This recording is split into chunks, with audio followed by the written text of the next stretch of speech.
Okay, we ready? Okay, I'd like to call the October 29th, 2009 City Council Redevelopment Agency for the City of San Carlos meeting to order. And I believe we have a Pledge of Allegiance by Cub Scout Pack. Okay. So I'll let you guys do what you have to do, and we'll do the Pledge of Allegiance.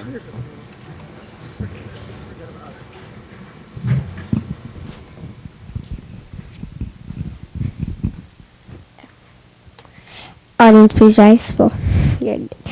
Color guard, present the colors.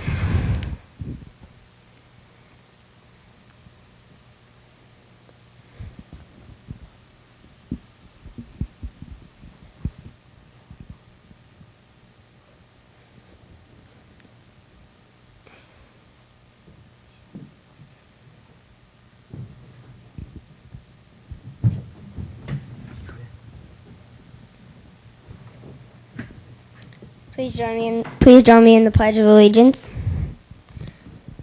I pledge allegiance to the flag of the United States of America and to the republic for which it stands, one nation, under God, indivisible, with liberty and justice for all. Color guard, post the colors.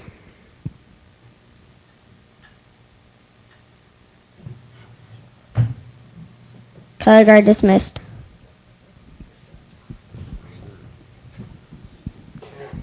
Okay, well, thank you. That was for make sure we have attribution here. That was Cub Scout Pack 153, City of San Carlos. Thanks, guys. Thanks so much. Appreciate it. You showed up the Boy Scouts with a crossing pattern. The crossing pattern was cool. Oh, yeah. That was very cool. The Boy Scouts have something to work toward now. Yeah. The weed. Number 2, changes the order of agenda. Gentlemen, any changes to the order of agenda? No, sir. Mr. Weiss? No. Okay, moving on. Item 3, report from closed session. Mr. Rubens. Mr. Mayor, there was direction given, no action taken on all 3 items tonight. All right, thank you. Number 4, council communications and announcements. Mr. Lewis? None, sir. Mr. Ahmad? Mr. Mayor, I would like to remind folks, if you have an absentee ballot, that there is a drop box upstairs by our clerk's office, and it'll be picked up by the good folks at the Supervisor of Elections office. County of San Mateo elections. And so your ballot is all safe. And the other thing, Mr. Mayor, I did attend the California High-Speed Rail meeting last week. This is the environmental review that is going on. We're at the beginning of a 2-year process in which alternatives are going to be examined. So everything from tunnels to trenches to berms to viaducts, everything is being looked at, but this is a start of a 2-year process. Welcome any comments from folks. Okay, thank you, Mr. Ahmad. Mr. Grocott? Just wanted to report that Vice Mayor Royce and myself did attend a league dinner at which was presented some different ideas on pension reform, and I think that's going to be something that's ongoing. There were some things presented. We did take a position on it and voted to in favor of the items that were presented, many of which are similar to things we've done here in San Carlos to date. Okay, thank you. Mr. Royce? Nothing. All right, I have nothing tonight. Move on to item 5, a presentation of proclamations to the General Plan Advisory Committee members. So I have a stack of proclamations here, and I guess the thing to do is go down there and just Read each one word for word, for all 15. Yes. Now, let me give the audience a little background. These are folks, I've got 15 of these. I assume that was how many folks were on the committee. These folks met for, 2 years? Between 18 months and 2 years, at least once, if not twice, if not 3 times a month, to do the general plan, which, if folks weren't with us last time, literally is this big. And they put endless hours, not only in those meetings, but going to subcommittee meetings and doing other research. I mean, sometimes people think that it's a thankless job to be up here. Believe me, that is a thankless job. And I just want to thank, in general, everybody who was on that committee specifically. And I'll say it again down there, I guess. I'll repeat myself. But they just did a marvelous job, and I've got some proclamations here to give them. So I'll read the names as I come down. On behalf of the pulse in the council too, by the way. You want to talk too?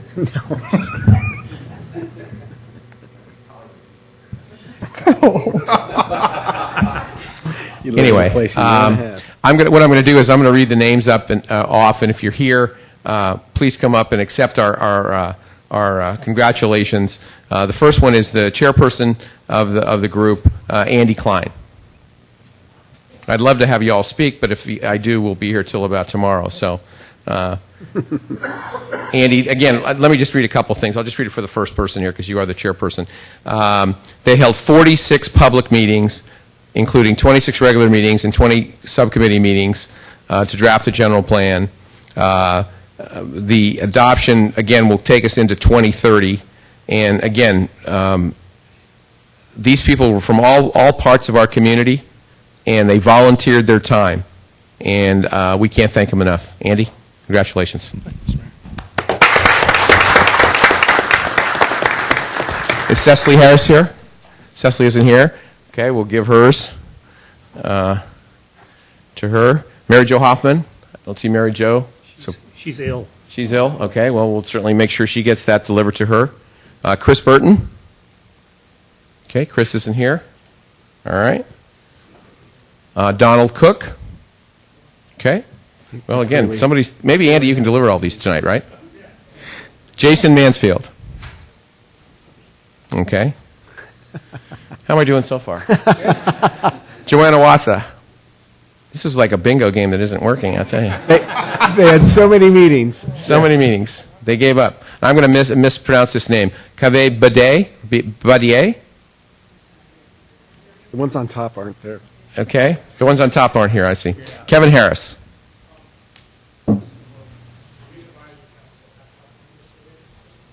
Okay, Kristen, why don't you take this to Kevin?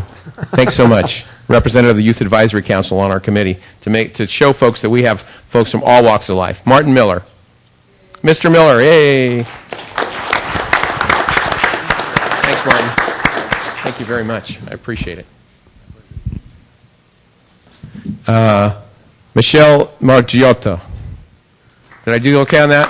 Thank you. I better. Michelle, thank you so much. Appreciate your help. There you go. Scott Marshers, I see Scott here. Thank you, Scott. Appreciate it. Thomas Knudsen, I see Tom here. Thanks, Tom. Thank you very much. Appreciate it. Pat Bell. More meetings. Thank you, Pat. You should say a special thanks to the Youth Advisory Council because they were really diligent about showing up. Thank you, Pat. You just did. No, I'll mention it. Suzanne Henderson Emerson.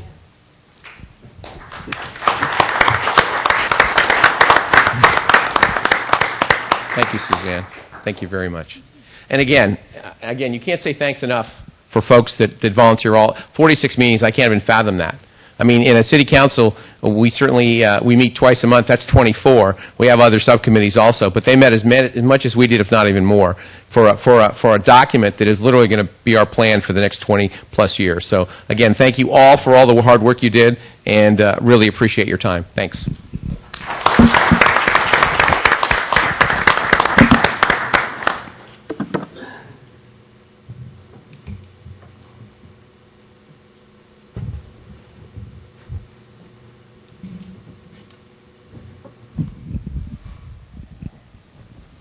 Is there anyone else on the council who would like to speak on this issue?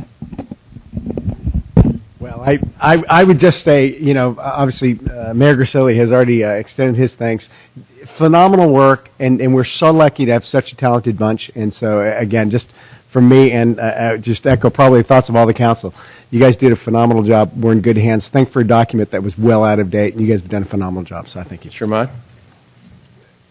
I can only echo what's been said. I would also like to thank staff did a tremendous job in supporting the commission in moving this forward. Alice Ave, Deborah Nelson, and the entire staff did amazing work. This is tremendous, and this really talks to our community and what we hope to be. And thank you so much. Mr. Grocott? I think it's all been said. I'll just say thank you very much. Okay, thank you. Mr. Royce? Yeah, thank you, and also I thought you did an exceptional job keeping us updated as you went through the process. Excellent. Okay, thank you, gentlemen. The next item on the agenda is item 6, Commissions and Awards. Item A, consideration of reappointing Gordy Burton to the Park and Recreation Commission and Mike Adelot to the Arts and Culture Commission. Mr. Mayor, I'd like to make a motion, consideration of reappointing Gordy Burton to the Parks and Rec Commission and Mike Adelot to the Arts and Culture Commission. Okay, good. Moved and seconded. Any discussion on this matter? Hearing none, roll call, please. Councilmember Ahmad? Yes. Councilmember Grocott? Yes. Councilmember Lewis? Yes. Councilmember Royce? Yes. Mayor Grisilli? Yes. Okay, the next item on the agenda is item 7, public comment. Persons wishing to address the City Council on matters not on the posted agenda. Each speaker is limited to 2 minutes. So I have one speaker slip, and it might be having a couple more. Thank you.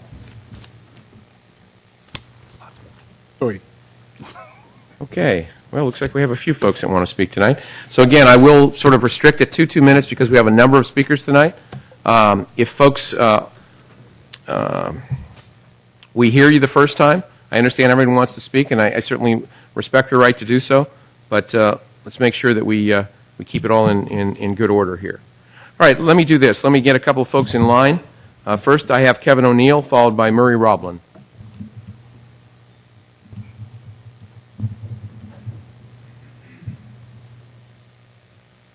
Mr. O'Neill?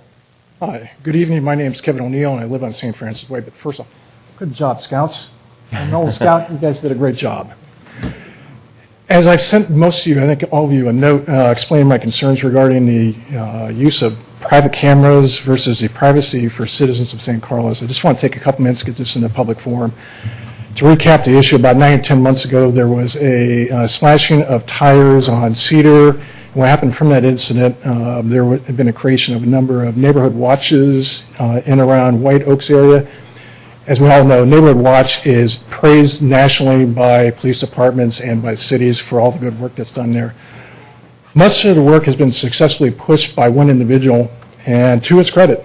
But as he started to move forward with this sort of ideas, it's starting to take a direction which is disconcerting to a number of citizens in the White Oaks area.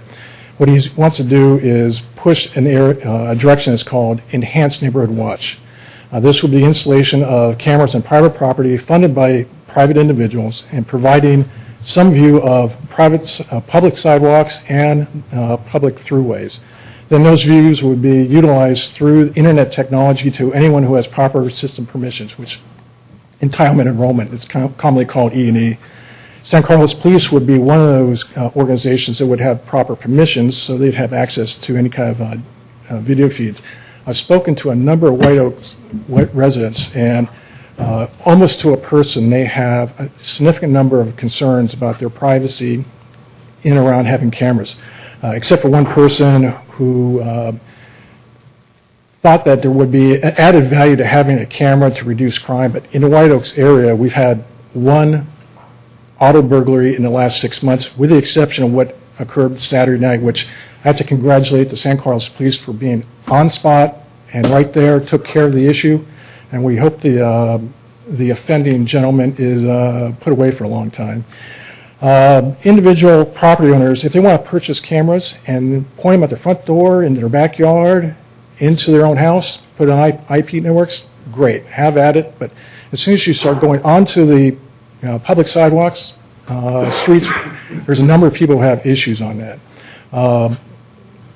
I know one resident in San Carlos whose house and vehicles were vandalized for a number of years. He installed a camera, caught the person vandalizing his vehicle, turned the information into the San Carlos Police. Now he's decommissioned the camera.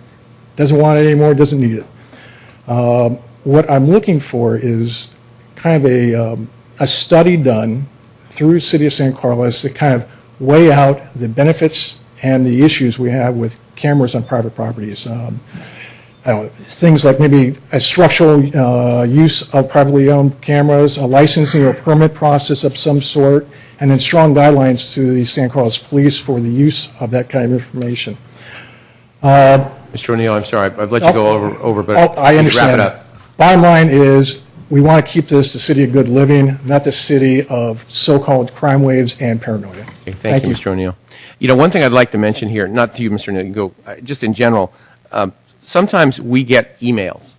Well, lots of times we get emails. And that's fine. And for the most part, I think most of us really try to respond to them. But if emails are sent to all of us at once, we have issues sometimes with our council telling us that if we all respond back, or more than two of us respond back to you, it's a possible violation of the Brown Act. And I know that's a technicality, but I want to make sure that folks out there realize that, at least for this council person, and I think I can speak for everybody, we read this stuff, but sometimes we're not allowed necessarily to direct back. I'm sure that we can talk to staff and to your concerns, Mr. O'Neill, and get Chief Rothhaus involved in this and see what we can come up with so that everybody's going to work on the same plane. Murray Roblin, followed by Elisa Nino Sears. Good evening. My name's Murray Roblin. I live at 2013 St. Francis Way, and thanks for the opportunity to address you here tonight. I'm here to ask the City Council to place a moratorium on the deployment of cellular base stations, towers, and antenna until the city develops a comprehensive wireless installation plan and zoning ordinances derived from that plan. Last week, here in this room, we had more than a dozen residents addressing the Planning Commission regarding permit requests for 3 cellular base stations in San Carlos, one 180 yards from White Oaks Elementary School. These residents passionately expressed their concerns about health issues with respect to our children, aesthetic damage, lower property values, limited notification by the city, and the lack of alternatives presented by the applicant, T-Mobile. The Planning Commission graciously listened to the community, all of us, and they made it clear that they cannot consider health and environmental issues when making any determination for awarding a permit. However, in the meeting, the Commission also found that they had few guidelines for evaluating the permits. They had difficulty establishing criteria for looking at the aesthetics. They were concerned that no alternatives were presented, and the city had no insight into wireless carriers' long-term and mid-term plans. At this time, it appears that any licensed carrier can install any number of wireless installations with very limited input from the city or its residents. We really have no control over it. Many municipalities in California have recently faced this issue, including Glendale, San Diego, and our neighbor Belmont. Federal courts have recently ruled that municipalities can exert greater control. Cities are proactively drafting zoning ordinances to let them exert this control to meet the city's and residents' needs. Clearly, wireless communications are a valuable public utility. I don't think that anyone would deny that. All right. But San Carlos needs to have a general plan for this utility and zoning ordinances to support this plan. Again, I respectfully ask you to establish a moratorium on cellular wireless installations until the plan and appropriate zoning be established. Thank you. Thank you, Mr. Roblin. Our next speaker is Elisa Nino Sears, followed by Jose Pastor. I'm not sure, or Pasto. I'm not sure how I said that. Yes, ma'am. Hello, good evening. My name is Elisa Nino Sears. I am a resident of the White Oaks neighborhood here in San Carlos and the mom of 2 young children and a teacher currently on leave from the Sequoia Union High School District. I come here wearing those 3 hats and taking them very seriously, that of mom, educator, and homeowner. I first learned about this issue of the installation of the cell base station, word of mouth from my friend Murray as we packed our kids last week into our cars by the park. And I'm so glad that he shared this information about the station because I would not have learned about it any other way. Being outside of the notification zone. And that's something I find quite troubling. As a mom and a teacher, I want to know why the families, faculty, and staff at White Oaks were not officially notified about the deployment of the station so near to the school, as they are, in effect, residents in close proximity to the proposed station and therefore deserve, if everyone's acting in good faith, to be part of this important discussion and decision. like the few homeowners who were notified, our kids, teachers, and school staff do have some potential risk working and studying for hours on end so very near to the cell base antennas. So I'm concerned why White Oaks parents were not notified and how this whole process works. I'm concerned about what we're saying to our kids and our teachers when we ignore their voice in the discussion. When I reached out to friends living in other peninsula cities for advice and information on cell tower issues, I received many responses, but two stuck out in particular. One was from a group of parents in upscale, well-educated Portola Valley who successfully worked to stop placement of a cell tower near their kids' school. The other was from a mom who offhandedly remarked, the telecom companies love going after uninformed, low-income communities where they think that no one will notice what they're up to or be organized to respond. At first, I laughed at her response because San Carlos residents are not uninformed, and I can't think of many who would think of the White Oaks neighborhood as low-income. But it left me thinking, what are we getting into here if the public perception out there is that you find cell towers all over low-income neighborhoods with uninformed residents? Is that the kind of reputation that I want for my town or my home? There has to be a better alternative for the placement of the station if T-Mobile really needs it at all. And yes, the scientific evidence out there about cell towers is confusing and incomplete, but I feel that we owe it to our kids to say no, to manage this kind of potential risk until we know that there are no reasonable alternatives. Ms. Sears, if you could I'll wrap it up. Thank you. I'm wondering again, as Murray stated, why does San Carlos not have a well-thought-through zoning ordinance that prevents our residential and school neighborhoods from becoming pockmarked by these cell towers? I'm hoping to continue to live in a green, family-friendly, desirable place. Thank you. Thank you for your time. Jose Pastor, I'm sorry if I blew the name, followed by Andrew Henry.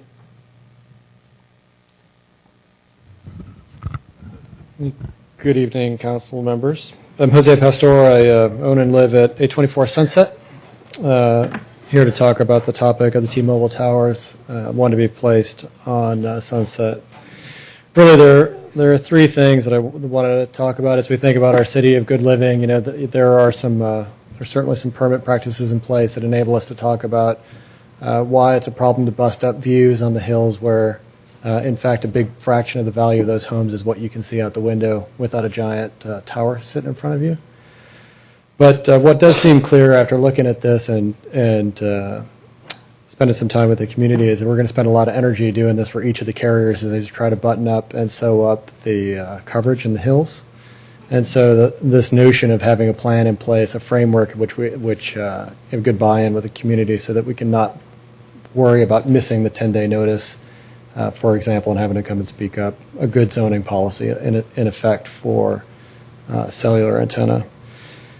Two, I started to talk about this. It's the question of property values. You're seeing some of it tonight. We're coming to a time where people are increasingly connected, and they do this thing called crowdsourcing, right, where they actually rely on the knowledge of people of like minds using the internet and communications like email and Twitter and Facebook, all these things that are sort of cliche, right?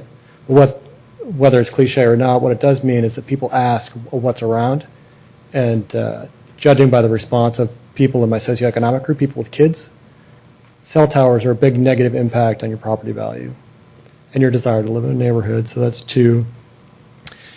And three, I know it's against the law to talk about health risks because the FCC's got provisions in place for this, but there is still the perceived health risk, right?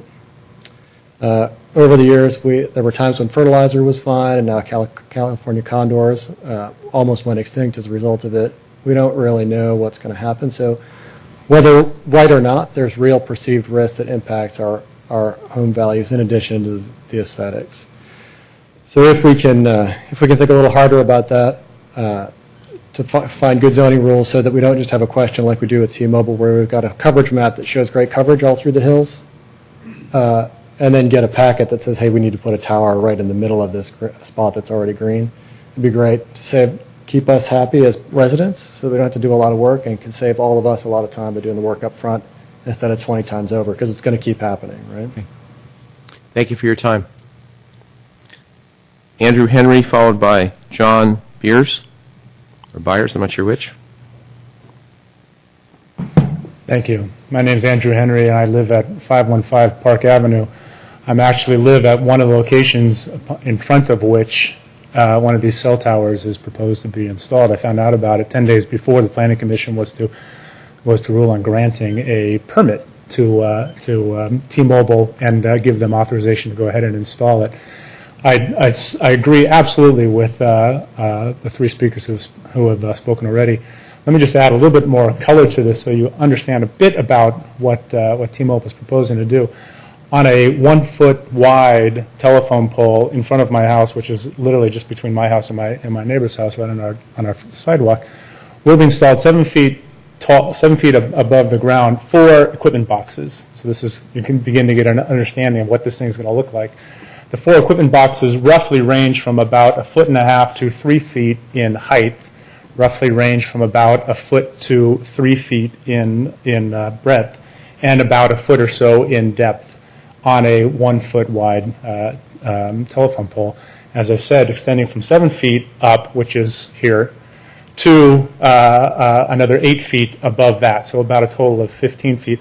Atop then of the cell phone tower will be a 7 foot 6 by 6 inch post, and then the cell antenna assembly put on top of that about another 4 feet above that. So quite an installation that was going to be put in front of our house. Literally approved within 10 days of our finding out anything about it. So I really do ask you to look into this very quickly and stop immediately the installation of these things until we as a city can establish a policy that the city planning committee can follow, and that the citizens within the city can express their opinion upon where we want these things located, where do we not want these things located. I'll end with just the thing that stunned me when I found out from 2 real estate agents who I asked that they would absolutely advise me to list on the disclosure that this installation is in front of my house and that it's a cell phone tower that is 50 feet from my daughter's bedroom. I would have to disclose that to anyone that would be interested in our house. Certainly an economic impact, just from that consideration. Okay, thank you. Thank you, Mr. Henry. John Byers or Bears, I apologize if I blew that, and followed by Parker Painter. Not a problem. I am John Byers, and I'm at 410 Park Avenue. It is my belief that prior to placing cell phone towers in the White Oaks neighborhood, the city will quite possibly need to conduct a CEQA analysis. I understand, however, that the city may be taking the position, as I understand it, that there's a categorical exemption to CEQA, that the placement of cell phone tower and equipment is a small structure, which is in fact a categorical exemption under CEQA. Small structures is an exemption. And my understanding is that the city may be taking that position that the placement of the cell phone tower and equipment is a small structure, which is an exception to CEQA analysis. However, as your city attorney will tell you, there are 2 critical exceptions to any categorical exemption. In other words, there are exceptions to the exemption that the city needs to be mindful of. First, there's an exception. An exemption, a categorical exemption, cannot be used where there is a reasonable possibility that the activity will have significant environmental impact on the environment due to unusual circumstances. Second, and perhaps even more germane, an exemption does not apply where there are cumulative impacts to the environment. Here, it would be the cumulative visual impact that I think would need to be considered. I mean, think of all the canyons in San Carlos. Think of all the cell phone companies that are seeking coverage. If if the city simply dealt with this on a pole by pole basis, if you will, pretty soon you'd have a cumulative impact that would have great visual environmental impact to the city. And the city should not, in fact, cannot be approaching this on a pole by pole basis because of the cumulative impact visually. So I urge you to take a look at CEQA and the requirements under that law as it pertains to this project. And finally, I mean, the placement of these cell phone towers and all that equipment in the White Oaks neighborhood simply makes no sense. I mean, that's just the bottom line. It makes no sense. And anyway, that's all I have for you tonight. Thank you. Thank you for your comments, Mr. Byers. Parker Painter.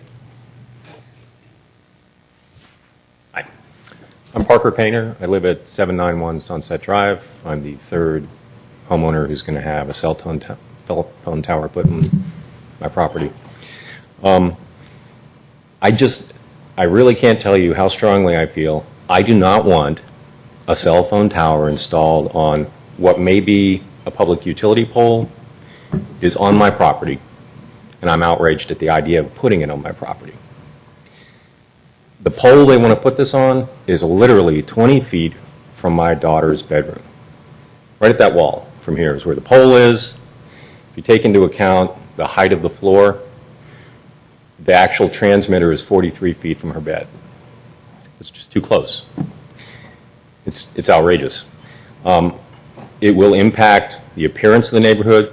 It will absolutely impact the value of my property. Anybody who comes to look at that house and looks up and says, oh my God, that's a cell phone tower right there, 20 feet from the house, they're just going to turn around and walk away. There's no doubt in my mind. The other dimension to this that bothers me, in addition to just not wanting it on my property, because no one's going to want it on their property, right? I mean, 99 out of 100 people in San Carlos, if you said we're going to put a cell phone tower on your property, would not want to do it.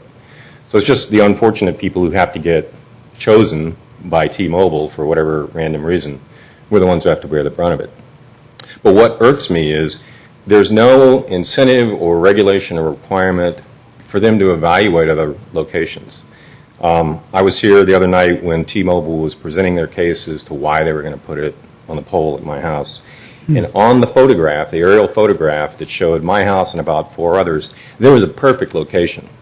Up the hill behind my house, behind my neighbor's house across the street, there's a set of water tanks. And it's a very steep hill. It's probably 100 feet above their house, and there's water tanks on the other side of it. It could go right there.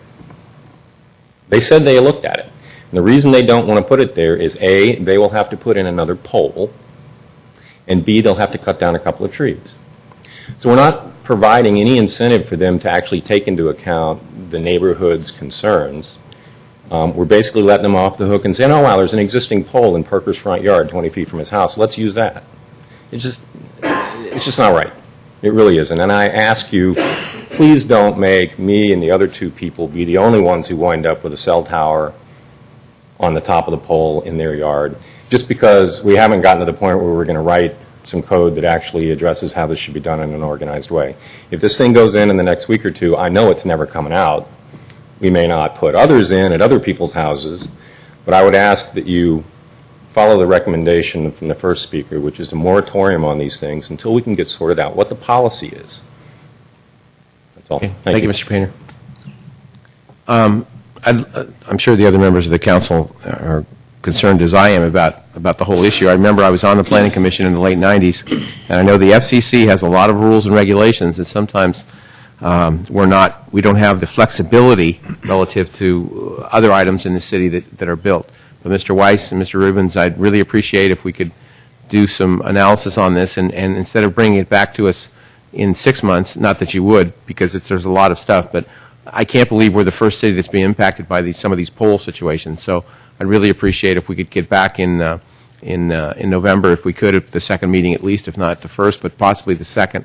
I guess first would be a little too rushed. Let me rephrase, but maybe the second one for sure, that we could at least get some input on that. I know it has to go through Planning Commission. I believe, Mr. Rubens, it also has to come to us? No, it's an encroachment permit application. Unless it's appealed? Unless it's appealed. Or, Mr. Mayor, I believe council could pull it up if we so chose. We can always pull it up to ourselves if we so choose. I have to ask the council. I'm not saying you're wrong. I just... Through the chair, have the decisions been appealed? So they come to council at this point? No, the Planning Commission continued the items. So. Okay. And what would be the process to appeal it and cost, if there is one?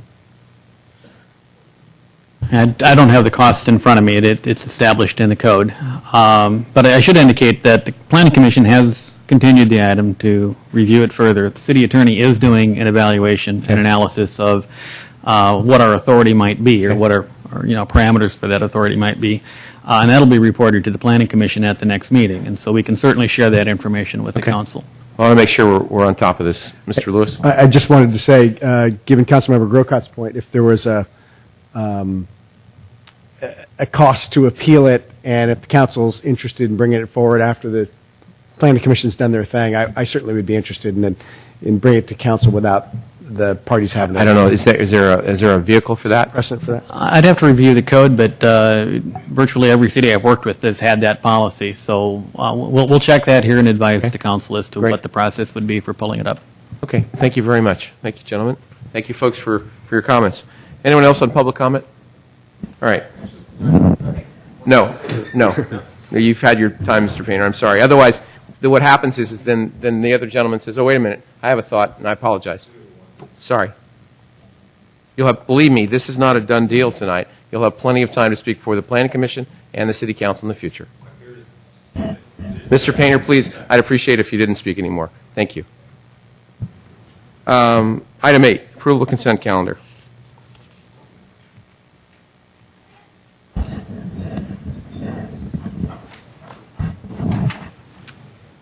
Mr. Mayor, I move approval of items 8A through F. Oh, I'm sorry, that went a little, I thought the pause was about the people leaving. I would like to pull item, which is this, item F. Item F, okay. Okay, Mr. Mayor, I'll amend that motion to items 8A through 8E. Second. Okay, it's been moved and seconded to approve the consent calendar. Items 8A through 8E. Any further discussion? Ms. Boland? Councilmember Ahmad? Yes. Councilmember Grocott? Yes. Councilmember Lewis? Yes. Councilmember Roy? Yes. Mayor Grisilli? Yes. Okay, so item 8F will move on to the end of the meeting. Number 9, reports to council. Reports to council are updates on key city projects by city department heads and staff and city council subcommittees. They are informational in nature. No action will be taken on these items at this meeting. We have a quarterly fire department report. It's in our packet. Is there any questions of the chief? Mr. Mayor, I did have one question for the chief. Okay. Chief Fry, if you could come up. Thank you. It's a brief question while you're walking up, I'm sorry, Chief. The item number 2, you talked about doing some flu shots and some vaccinations, and I think folks are concerned about H1N1. The sentence that you wrote here was, it was an outstanding work program for our members, working with the health department and having a process in place for potential mass amounts of people coming through for future inoculations. Could you just talk about that a little bit and what the public should know about that? Certainly, Mr. Mayor, members of council. That was a new plan that was developed by the county to see if in the event of a large-scale disaster of some sort, like a pandemic, that we would be able to get flu shots out into the community so that we could bring people to central locations and get that done. We hosted one of those locations at the fire station, had 177 people come through that essentially were city employees, CERT workers, those types of individuals to get, and family members to get the standard flu shot for the season.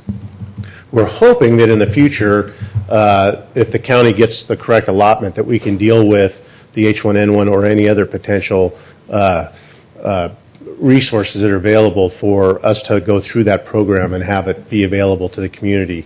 We don't know what that allotment is going to be for the county yet. They're still working on that. Currently, as you know, it's only for small children and women who are pregnant, so they have the market on that right now. It's unclear if you hear on the news today what their numbers are versus what they anticipate the numbers to be for that vaccine in the future. So we're hoping that this system gave us the opportunity to test it and see how well it worked. From the other communities that were involved, it was about over a 2-week window that we did all this throughout different areas of the county. Foster City, for example, had almost 700 people come through in 2 days. Menlo Park had 400 people come through. We had just short of 200. So we had good notification for that. It'll be the next piece is what's the next step if we need to do something. So we're working with that. I will have some of that information for you when I present to you a pandemic update next month. Okay. Sounds great. Thank you, Chief. Thanks, Chief. I'm sorry, Mr. Lewis. That's right. One quick question. Beware the free gift. We accepted delivery from Fish and Game, the hazardous materials response trailer. Correct. Are there associated maintenance, yearly maintenance costs and so forth that come along with it? Yeah, this actually was through a grant, through Fish and Game, through OES, and so with our agreement with the county for the hazmat response team, the maintenance on that trailer and the equipment replacement will be covered through that program, so there will be no cost to the department. So we'll be reimbursed for those maintenance costs from county? Is that? From the county. Okay, thanks. Mr. Royce? Yeah, I saw on item 4 you talked about our big storm that hit early this year, and I'd like to, from the council and probably all the citizens of San Carlos, not only thank fire department, but also recognize Public Works. Of course, they were a primary team out there. Also read in a report how our Park and Rec joined in, shoulder to shoulder, and helped out.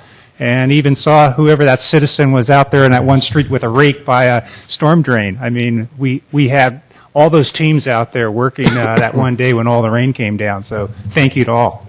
That's an Okay. Thank you, Chief. Pat Bell, you wanted to speak on this item? All right. All right, moving on. Item 10, public hearing. 10A, consideration of abandonment of an unused portion of 6-foot wide public utilities easement and a 10-foot wide public utilities easement across the lands of Panagiotopoulos at 35 Hartford Avenue. I got it. Panagiotopoulos. Better than I would. Yeah. You need to do this. Okay. Yeah, Go come ahead. on. Mr. Weil. Well, Mayor and Council, I apologize. This is a do-over. We brought this to you last month, and we had the wrong paperwork attached. And so it was approved last time. Still no controversy, no problem. Recommend approval of it Okay. again. Is there a motion on this? Motion to end the public hearing. Second. Okay, close the public hearing. That's right, I didn't ask if anybody wanted to speak on this. I apologize. But they don't get. Michelle Durand would like to speak on it. Okay. All right, so the public hearing is now closed. Is there a motion for this item? Mr. Mayor, move approval of resolution number 2009- 83. Resolution of the City Council of the City of San Carlos, abandonment of an unused portion of 6-foot wide public utilities easement and a 10-foot wide public utilities easement across the lands of, Go for it, Omar. Panagiotopoulos. Okay, yeah. Panagiotopoulos. And 35 Hartford Avenue. You make all the motions. Let's do it right. Is there a second? I did. Okay, thank you. Moving to any further discussion? Hearing none. Roll call, please. Councilmember Ahmad? Yes. Councilmember Grocott? Yes. Councilmember Lewis? Yes. Councilmember Roy? Yes. Mayor Grisilli? Yes. All right, item 10B, public hearing.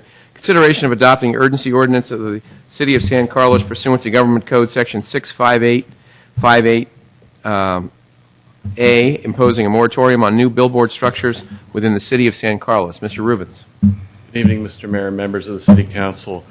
Tonight you have before you an urgency ordinance to put in place a 45-day moratorium on new billboard structures in the City of San Carlos.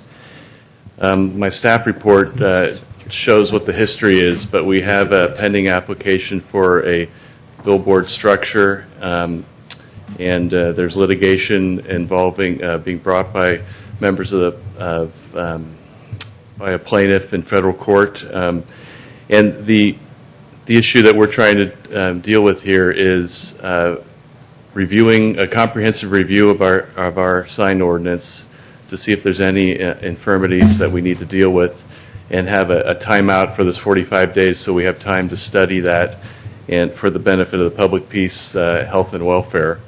Urgency ordinances require a 4/5 vote of the City Council to be effective, and they're effective immediately, unlike an ordinary ordinance. And in order to extend the moratorium, the code provides that the City Council can extend it up to 2 more times, but it will require a formally noticed public hearing in order to do that. Okay, is there questions for Mr. Rubens on this ordinance? I have a question just about process, about the urgency ordinance, which most of what you've answered. But could you speak to just, in general, when these can be used, and a little bit about the timeline from start to finish, as far as when they become law? Well, the Government Code Section 65858 provides that when there's an urgency measure to protect the public health, safety, and welfare, or time is required for the City Council or the Planning Commission of a city in order to review its current ordinance, or in order to impose or enact a new ordinance, that the code provides for the time in order to do that when you can make the health and safety findings. What that does is it gives you that extra opportunity to do a comprehensive review and do that study that is allowed under the code. And then when you have a replacement ordinance, for instance, or you have, if it's a new ordinance, you would then follow the proper process, the ordinary process, for bringing that type of ordinance forward. So the urgency ordinance gives you that 45 days, which could be extended if more time is needed. And then if the council decides to amend the ordinance or replace the ordinance, you would then, through a noticed hearing, public process, you would bring forward that new ordinance, which would effectively replace the urgency ordinance. A follow-up question on that process, and I have one more question after that. What's the expectation for having a replacement ordinance or a reform to the existing ordinance? Is it a have to, or is it just after the study you've looked at it, you may decide not to change anything? Well, you're getting into some of the issues in the litigation, but I'm not trying to. So the idea is to study our ordinance and come up with a comprehensive new sign ordinance. Again, I'm speaking in general terms, though, and not trying to get into the litigation.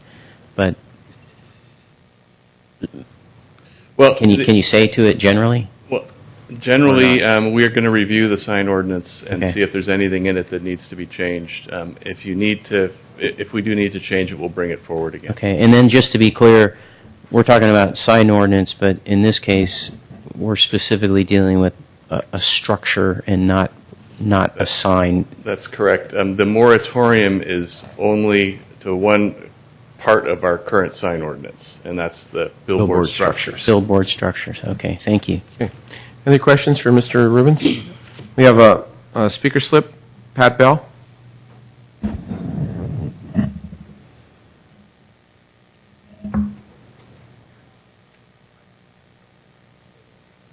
Pat Bell, San Carlos. I think in general this town spends way too much time and money defending lawsuits.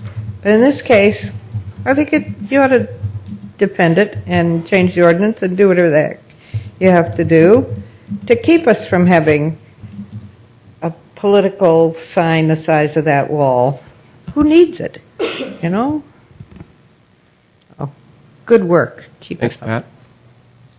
Anyone else wishing to speak on this item tonight? Hearing none, I'll entertain a motion to close the public hearing. Move to close public hearing. Second. All those in favor say aye. Aye. Okay. Gentlemen, move to yeah. introduce ordinance number 1411. urgency ordinance of the City of San Carlos pursuant to Government Code Section 65858A, imposing a moratorium on new billboard structures within the City of San Carlos. Second. It's been moved and seconded to introduce the, or pardon me, to adopt, not introduce, I apologize, adopt the ordinance. Excuse me, Mr. Mayor, I just want to be sure the language is correct on the, said on billboard structures, on the moratorium and new off-site sign structures within the city. I assume we're reading off the one we put at our place. We haven't updated. You have it right. Excuse me, Mr. Ramat. There was one put at our, hopefully at your We're place. catching it if we don't. Yep. Yeah, Okay, no problem. I'm to speed now. Thank you. Okay, good. Anyway, so it's been moved and seconded. Any further discussion on this item? Hearing none, roll call, please. Councilmember Ahmad? Yes. Councilmember Grocott?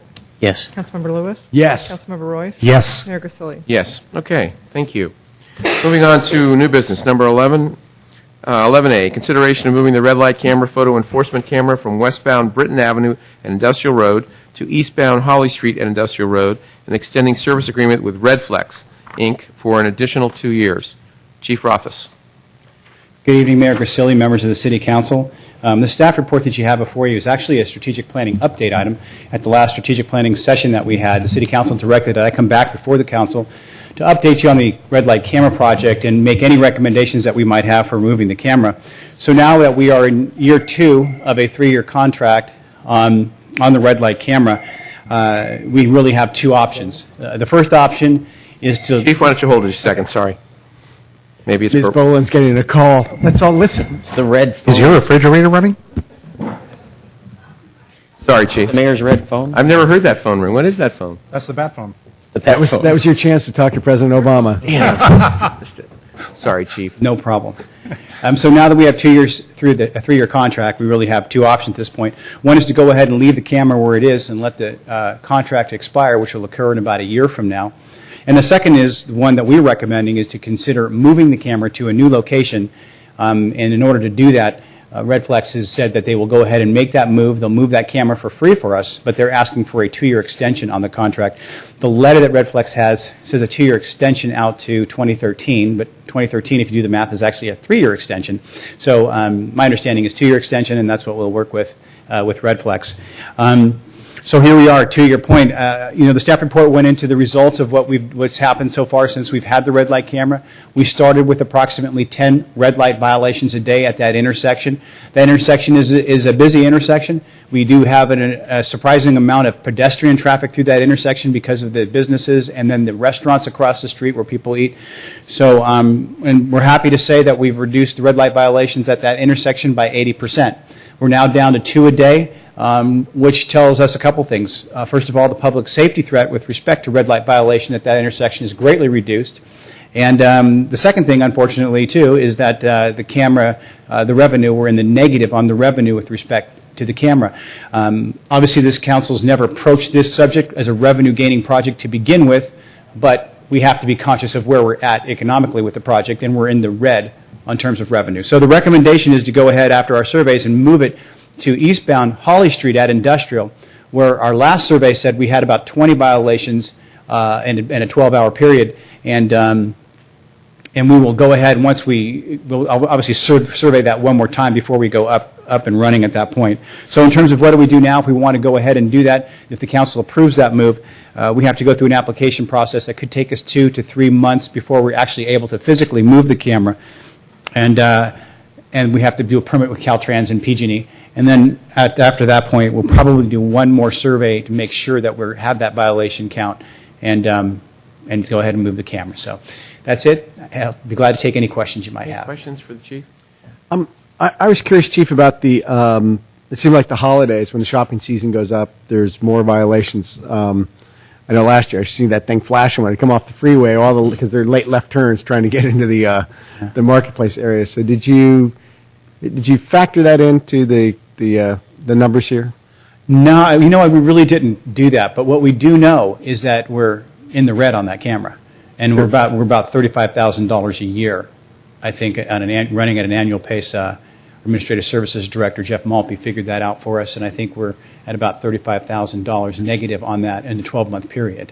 Yeah, I mean, my concern is just the safety concern in that the November and December timeframe when the shopping goes up and people are trying to cross the streets and so forth.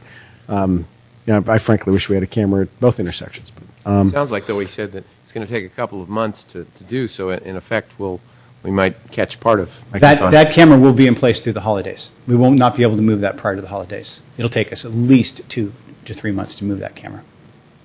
Thank you. Other questions? I just had a quick question. I guess it was sort. I'm sorry. Go ahead. I'm Go just ahead. not speaking quick enough tonight. You move quick. This is faster. The question I have is, while I can appreciate the Redflex company wanting to extend their contract, it sounds a little bit like AT&T. Accept our new phone and extend your contract 2 years. But if it seems to me that if we're going to extend 2 years, we've only been into this a year, we're moving it. What's to say another year down the road we won't want to move it again? Will they ask us again for a 2-year contract? I don't want to, myself, I don't want to get into this, set a precedent that every time we move the camera, if we choose to do so, while I appreciate them moving it for free, I don't want to see, an extension every time. Well, thank you for asking that. Maybe that's something that I should have pointed out in the report, really, is that we're not going to be able to move that camera again. Oh. Well, we moved that camera this time because of some really tough negotiations with them and some promises that they made that were not in the contract that we remembered verbally. And we spoke to them about that. They had told us if the camera ever went red, they'd move it. And we asked them to hold to their word. And so they have done that. Mm-hmm. But I can tell you the next contract will say we're not going to move it for free. So what Red Flex as a business, you can imagine, what they want is as many approaches as possible. They don't want to move a camera around a city. They want you to contract for a second camera, and they want you to contract for a third camera.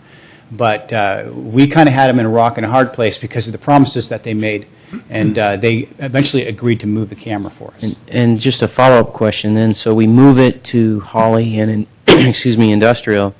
Not that we're in this for the revenue, as you've pointed out, and we do, by the way, I think it's fair to point out, because this has been in the newspapers about certain cities having contracts that do mention about revenue promises. Ours does not have that. Does not. Does not. But on the other hand, if we're going to commit to a 2-year contract and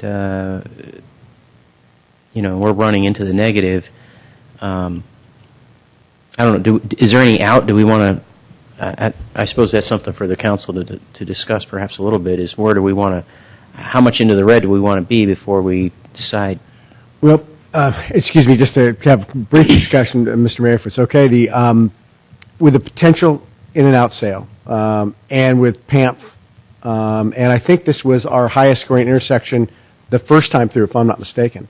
But we chose this location, I think it was because of the right turn violations or something like that. There was some issue in our last survey. But I think The Holly 101 interchange? Yes. Holly Industrial Road? Yeah. So I think we're going to have increased pedestrian issues there, as was mentioned, as the last couple of meetings in these things. So I actually think and I also travel the way every morning, and people really fly through there. So, I personally think it's a great spot. But I think it's a fair question to say, how far in the red do we want to get? Well, we don't want to get in the red at all. We'll sell it to somebody else. I guess, Chief, what happened, as you mentioned in the negotiations, in effect, it was a negotiation, sort of a compromise. It was. They'll move it for free, but you got to give us 2 more years. But they got to so they can recoup their capital and their costs. I understand. So that's basically how. I mean, it's hard to put dollars, and we've all thought about this. It's hard to put dollars on safety, and we all know. What's the best thing I heard tonight is that we knocked down red light runners 80%. I mean, to me, that's huge. And if we can do the same thing there, that's going to be even bigger. Because and as Councilmember Lewis said, that intersection gets an awful lot of traffic, and it's going to do a lot more in the next couple of years. So I think and I know you and your staff and whoever worked on this worked diligently to make sure this is not done on just a numerical thing. You step back, you look at it. I'm sure this is all about safety. I mean, really, when it boils down to how much do we, want to spend and for me, safety's always been a real important thing. And if we can come out a little closer, fine. If we can't, okay. We're going to protect our citizens when they're driving, and that's basically what we're doing here. Well, one thing that we will do prior to going up is we'll do one more survey just prior to going up and just prior to signing the contract to make sure, again, that that's the violation count, that there isn't somehow a mistake and we have an inordinately low violation count. And if we do, we can go ahead and stop, pause, and regroup. Sure. But I think the violation count there is accurate. I know from working patrol and from sitting at that intersection, watching red light violations at that intersections and citing people for that. So, and through the chair, we did an extensive survey the last time around, and I do believe it was the highest scoring intersection at that point. Okay. Any more discussion on this item? Yeah, Mr. Weiss. I'm sorry.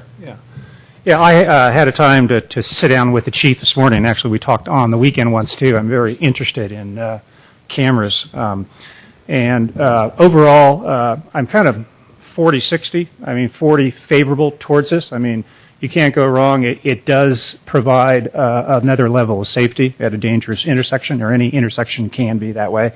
And the neutrality of the cost, basically. In fact, I think the chief and I looked at a ticket. If you had 2 or 3 tickets per day is kind of the break-even point. So we're kind of in the red at 2. We start making money at 3, but minimal at 2 level to 3 is the break-even. The 2 questions and discussions that I had with the police chief, the one is I'm just not comfortable with a contract. Councilmember Grocott brought this thing out. Cell phones, and Comcast does this. They try to get you. They don't make money. The iPhone doesn't make money on the iPhone. They make it on the 2-year contract. And we are in a situation where we already have a 3-year lease. We've only been 1 year through this, paying $94,000 per year. We're adding 2 years to it. In other words, we're committing ourselves to 4 more years. This is a $500,000 cost. that we're spending, that they're getting the revenue for. And the three areas that I worry about are, one, we're in a technology area, things like cell phones, things like cameras. We saw a presentation in White Oaks, there are actually fairly high pixel cameras now with software that can detect speed. I mean, with GPS things and so forth. I mean, 4 years is a long time to commit to the old style flash camera that we have now. In looking at Google, I've only seen there are 2 companies that are competitive. We got a bid with one, but both these companies have tremendous growth and tremendous profit. And I think the field has not seen competition yet to really drive the cost down. Or, again, this might not be cost to us, but it's 4 years of commitment, which to me is cost, because we're actually committing for the 4 years. And the last item on the contract is, well, they were supposed to kind of help us a year ago, and so we signed up for a 3-year lease, and our volume went from 12 or 10 down to 2. I think they have some experience in other cities to know that's going to be typical. And why did they then, or why did they sell us a set of goods that is now saying, well, it's only good for 1 year, now we got to move it. It's not going to be any cost, but we're going to put it over in Holly, which is at 20, but now it's going to be 4 years. 4 years with, again, all these other things that I've talked about. And of course, Holly is also kind of a word we've been talking about. There's a lot going on. There are some traffic enhancements, not only that we're doing and committed to on Holly, but at the Cloverleaf and the Exchange. And as we set this things up, Holly's a little bit of a moving target over the next 4 years. And so it might be the busiest, but it may not be the best. So again, my first point of 2 points is that we're getting two flashes per day. I question that. I don't know what kind of business control we have to confirm that. And again, all the other points that I made, I'm just very uncomfortable. I get uncomfortable signing up for a 2-year contract for these other services. And to commit the city on Holly Street for 4 years, I think is something that is a little much. My second point, and I will be proud to say that one of my 2 sons got a ticket in the city of San Mateo with the same company. And one of the things I asked Greg about, if he saw the documentation and what happens when someone gets flashed and gets a letter. And I'm not going to spend a lot of time on this, but there is, in my opinion, not a very professional quality package that the violator gets. My son did go through a red light. By the way, he didn't go through a red light. The right lane was closed. Anyway, if you could get to the... I'm making 2 points. Okay. 2 points because it's important. All right. He actually, with the lane being closed and construction vehicles rolled through on the right turn lane. Well, going through a red light, he rolled through. He did go through a red light.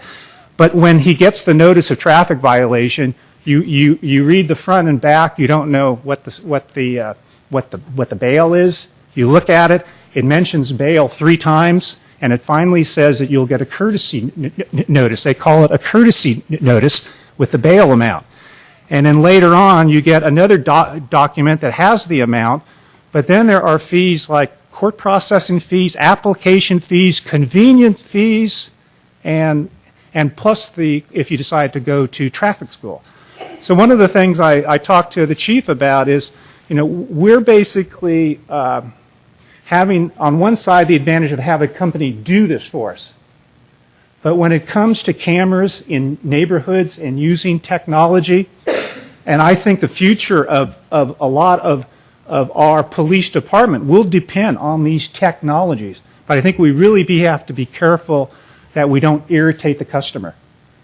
People who get flashed and don't have a police officer to talk to, and when they get a package of paper that's not very clean, I just am concerned that it's a little too early in the process I think this still needs to be refined, and so those are my two points. I do have another thought about how fees and what fund they go into, but I'll reserve the right until we kind of vote, maybe make an amendment on whether or not fees get put into traffic. But for the sake of time, I'll hold on that thought. But those are all my thoughts. Again, safety, yes. Is the process clean right now? Is it good? Do we want to commit for 4 years? I would say no. Well, I think, Chief, if you could maybe correct my misunderstanding of this. As you said, it was going to go to 2012. That's my understanding. That's 2 years. 2013. That's 2 years beyond our contract, 3 years from today. Okay, 3 years from today. It goes to 2013. Well, that's not what the chief is saying, Mr. Royce, and that's what I'm trying to identify. The letter that Red Flex said we will extend your contract for 2 years out until 2013. Yeah. There's an error in the report by 1 year is why there's confusion here. When I talked to him on the phone, we talked about a 2-year extension. So we'll have to sort that out. It's my understanding that we should get the 2-year extension till 2012. If we don't get to 2012, you'll be back before us then with. I'll be back before you to see if you want to go to 2013 or. And one other point. I mean, not to and again, with all due respect, I've talked about the customer. I'm sorry, you run a red light. I really don't care. You're not a customer of mine if you're running a red light. That's a safety issue. And if people don't want to come to San Carlos because, they get you if you run red lights, please don't come, okay? Because that's not. I'm sorry. I apologize. I'm sure you didn't mean it that way, but it came out that way. There's no excuse for running the red light. Not saying none of us have ever done it, but there's no excuse for it. And so whether you get a stack of paper this big or whether there's a police officer standing there writing you a ticket, I don't care. That's a safety issue to me. And if this is technology that we have today, and I grant you the technology changes really fast, and maybe this is just the beginning and we have got a long way to go on this, but right now that's all we have. As opposed to putting a police officer there 24/7 or any kind of hours, to me, it's a reasonable amount of cost. So anyway. Through the chair, I'm sorry. Because of Vice Mayor Royce, I have a couple of questions. So right now I'm not clear. When does the contract currently expire? It currently expires in November 2010. So in a year? Right, a year from now. So can I ask a question about that, Chief? The report has initiated a contract in 2007. My understanding, that was an error. It was initiated in 2008 and goes to 2011, November of 2011. That's the first 3-year contract. That's what we talked about this morning. Well, okay. Does staff have anything to input on this, or is it all in the Chief's, Mr. Moore or Mr. Weiss? No one has a copy of the contract? Or? No. Okay. So a couple other questions, if it's all right, so the difference between a potential $70,000 loss over the next 2 years, let's just say the numbers stay the same and we lose $70,000. What's the yearly cost on it right now in total? In other words, what would we be? $94,400. I'm sorry? About $94,400. About $100,000. Do you know what happens to the equipment at the end of our current contract period? Do we own the equipment? No. So they own the equipment? Yes. So we end up with nothing, essentially, at the end of the contract period. So it's either extend it and hope to make the money back over the next 3 to 4 year period, depending on how we figure that out, or potentially lose $70,000 and we're out. Or we're looking at a new contract if there's new technology, if there is new technology, if there is new competition. The bet we're making is that we could get a new camera installed at that intersection or another intersection for less than. What were our startup costs? Do you recall? We don't have any startup costs. We have a monthly cost. So just a monthly $100,000. So we're hoping. Monthly, annually. Excuse me, annual. So what you're saying is we might lose $70,000 and then we're hoping to get a better deal? So through the chair, what my recommendation, because again the technology, things are changing, and go back and negotiate harder with these people, I would again get through the holiday season, which was a good point that you brought up, and let's wait 6 or 9 months. I don't think we're in any hurry to do this. We still don't. We're talking later this week about Holly Street. I'm just saying put it on hold. I think there'll be more cities. We'll be able to call more cities. I have found out that in negotiating with these people, they got a different deal with every city. It's not consistent. It's how hard we negotiate, and I think we have some room over the next year to negotiate a better deal. Chief, do you think if we could get a 3-month extension, see how the holiday numbers come in before we made a financial commitment? Because that's going to grossly affect the averages, I would think. And last year we had so many erroneous violations because of the timing issue. I'm not sure we have a good feel for what our numbers are going to be. I don't know how long they'll leave the deal open for us. I mean, I can certainly check on that. But, the bottom line is we can't move the camera for 3 months anyway, so I think we're good. Yeah, I mean, for it sounds to me like, to do the math, I think we need to wait November, December. And I'm just saying, I watched that camera go off on left turns going into the marketplace last year. I think it's going to affect the numbers as far as the gross math goes. I will say also, though, that I think as we get more development going at Holly and Industrial, and maybe it needs more study, but we're going to, for pedestrian safety, we're going to need a red light camera here, in my opinion. Okay, well, we've discussed it. Is there a motion on the floor?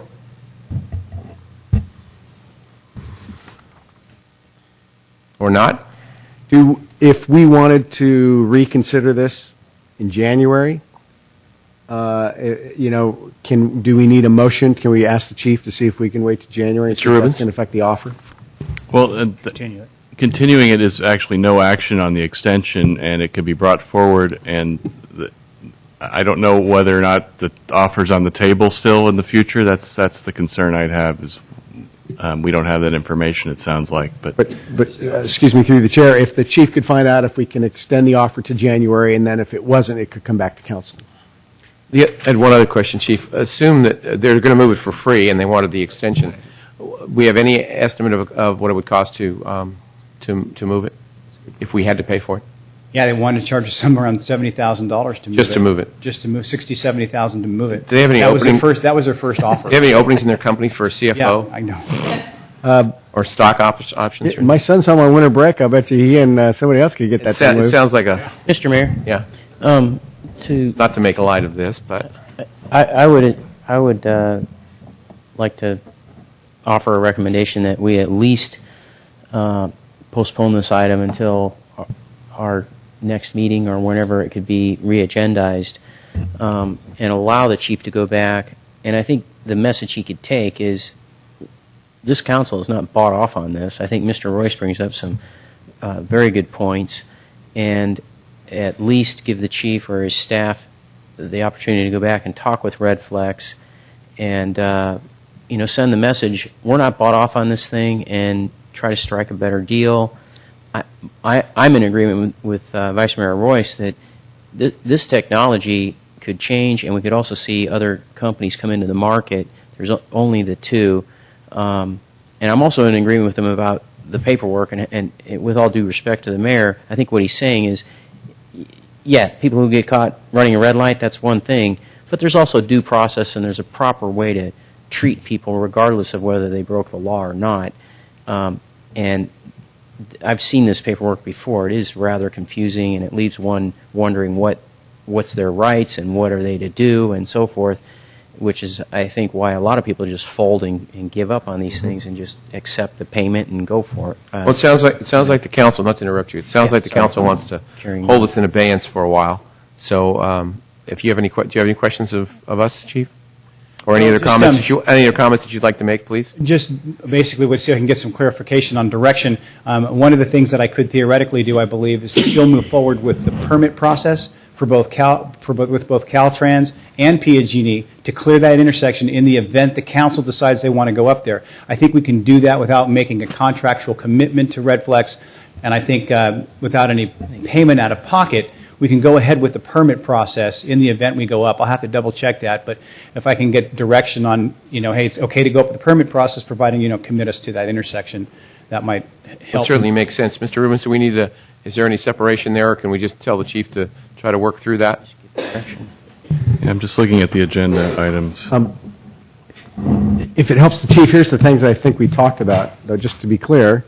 But if we could just, for one moment, while he looks at that one issue, which makes sense to me if you could run concurrently, then you're not losing any time if we want to do it. It looks to me like you're just segmenting the process, and the agenda item is to authorize the entire change. So you'd just be authorizing a portion of what Do we need to make a motion for that? I recommend you make a motion. All right, just we'll to hold give that the in abeyance for a authority. second until Mr. Lewis. So, Chief, I think one of the things we're talking about is is there any change in the cost to move the camera? No extension whatsoever. The $70,000 move charge, is there any negotiation that can be done on that? That's one They're not thing. charging us for moving the camera. They're just asking us to if fill the we- contract. If we wanted, I'm sorry, if we didn't want to do the extension, it was $70,000 to move it without an extension. Okay, I understand. That's what you indicated. Is that correct? Yes. That's what they said in the initial offer. I thought I did pretty good getting them down to zero and an extension. You did a great job. No, you did, but what I'm saying is if you're going to go back to them, here's the things that we're pressing on. One would be, if they knock that down to $30K or 1 year's $35,000, maybe the council would say, we'll pay the $35,000, but we'll stick with the current contract. Okay, I That understand. could still work to their advantage because they got something, and then it's just renegotiating the contract, but it's in place, and then we just lose it if we don't renegotiate the contract. There might be something on both sides. Both sides need something to make a deal. That's one idea.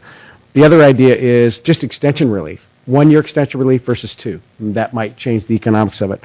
The third thing is, I wrote this down and now I don't know what it means. Sorry, I lost it. But never mind. Sorry, I lost it. I understand that direction. So is it the consensus of the council, or be a motion to allow the chief, or to authorize the chief to try to get the permits for this other location, just so in case we decide to do this, we wouldn't be 2 months behind the 8 ball? Yes. Moved. Okay, it's moved by Mr. Grocott. Second. Okay, second by Mr. Lewis. Any further discussion on that part of it? Ms. Boland, you understand what we're trying to do here? Okay. Can we have a roll call, please? Councilmember Ahmad? Yes. Councilmember Grocott? Yes. Councilmember Lewis? Yes. Councilmember Royce? Yes. Mayor Grisilli? Yes. So I guess we've got that, and then I think you've got to, go ahead. I'm sorry, the last one I remembered was just postpone the action date to January on their offer, extending the offer date. So council can look at the holiday numbers, factor those into the averages before they work out the final finance. I think that's good. That's good. Okay, Chief, thank you so much for your time on this. I know you put a lot of effort in this already, and it looks like a little bit more has got to go into the mix on this thing. We'll see you again in January. Thank you. Thank you. Thanks, Chief. Okay. That was item 11A. Sure you want to come up here, Mr. Mulkey?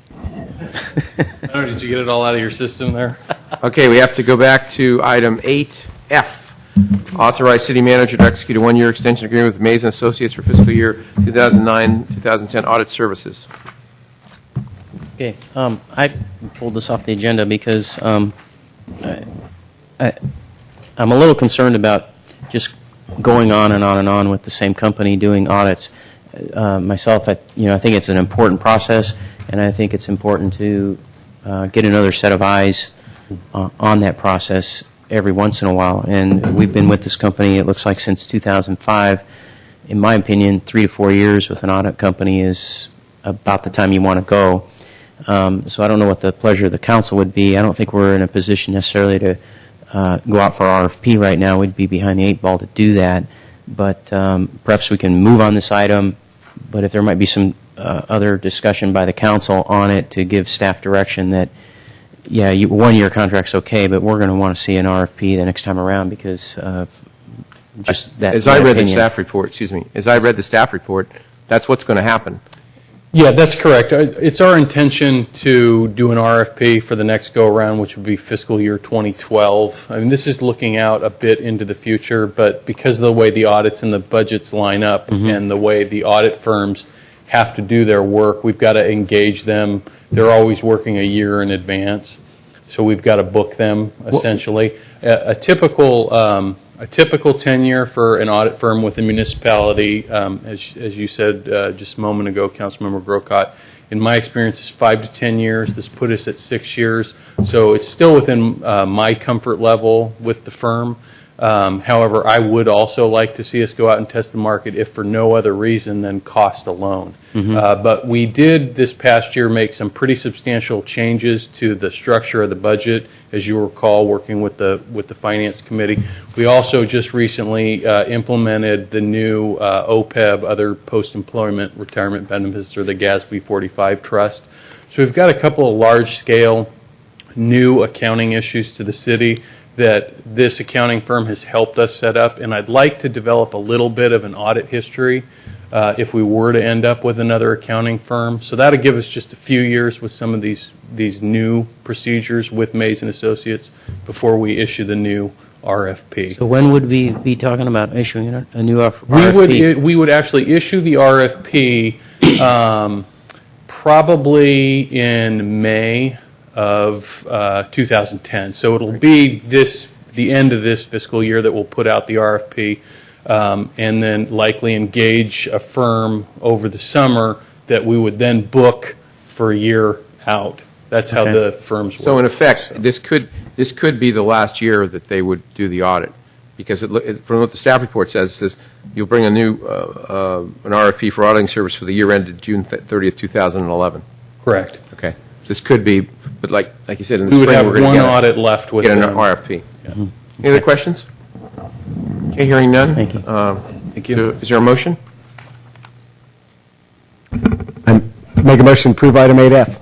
Second. We moved and seconded to approve item 8F. Further discussion? Hearing none. Roll call, please.